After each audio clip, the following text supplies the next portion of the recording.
Continue काम करना पड़ता है, हर अमावस पूर्णिमा में स्टेटस चेंज होता है उनका, तो उस पर अपडेट देनी पड़ती। ये हाजिरी वाले जो 20 साल से भगतों के पास घूमे, 50 तांत्रिकों की जड़ी बूटी खाई है, इनके इलाज के लिए थोड़ा टाइम लगता है, लेकिन पैसे किसी काम के नहीं लिए जाते।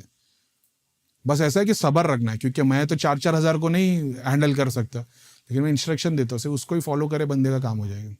अच्छा करीम भाई, पता है क्या है, आप ये बताओ मेरे को, जैसे कि लोगों की प्रॉब्लम जो बता रहे हो, आपकी बॉडी में पेन होता है या फिर दिक्कतें आती हैं, उसका थोड़ा सा बेसिक में चलते हैं कि वो होता क्यों है, उसके पीछे का रीजन क्या है और प्रेत कैसे काम करता है उनके साथ। अभी यहाँ पे जितने भी ना हरियाणा, पंजाब, दिल्ली वाले, इनके ज्यादातर ऐसा है कि ये ना भगवान से बहुत दूर जा चुके हैं। अच्छा। तो इनको भक्ति पूछ लो, रामायण, भगवत गीता, जाप नहीं पता इनको। इनको समझ में आता है भगत बुआ हमारे को चेक करके बता दो, हमारे पे किसने क्रिया कर दी। तो इनको बुखार भी हो गया तो ये वहां चले जाते। अब भगत बुआ बोल देता कुछ नहीं है, ये 10 बार आएंगे, कुछ तो है कुछ तो है, तो फिर वो ही कुछ ना कुछ दे देता है इनको, हेलो लींबू लो, ये कर लो।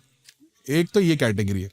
अब बात आती है कि भाई ये प्रेत क्या है, पितर क्या है, वगैरह वगैरह।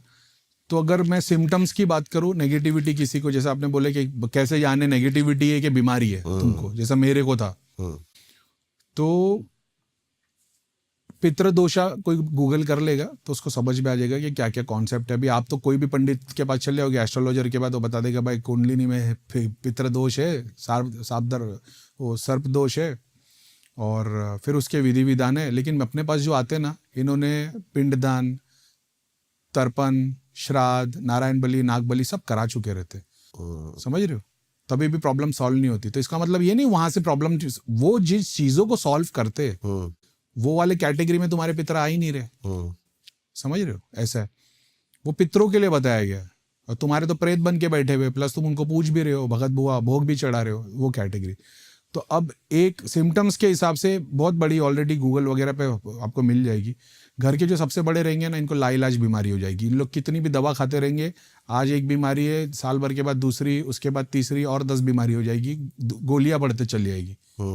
सबसे जो घर के बड़े, उसके बाद की कैटेगरी आदमी औरत की, घर की, तो फिर ऐसा हो जाएगा जैसे दादा दादी लाइलाज बीमारी, मम्मी डैडी को ऐसा हो जाएगा कि 2-4 बीमारी लग गई लाइफ टाइम की। सारा दिन काम करेंगे, थके हुए रहेंगे, नींद आएगी, घर पे आएंगे तो सो नहीं पाएंगे, आंख बंद करके बस लेटे रहेंगे, इधर से उधर, नींद नहीं आएगी, सो नहीं पाएंगे। मम्मी वगैरह लोग को सर, कंधा, गर्दन, कमर, भारी बॉडी पेन, हमेशा बॉडी पेन रहेगा। ये बॉडी पेन का खाली जादू ना, सिर्फ अचार और काला नमक बंद करा दो, लेडीज लोग के सारे बॉडी पेन खत्म।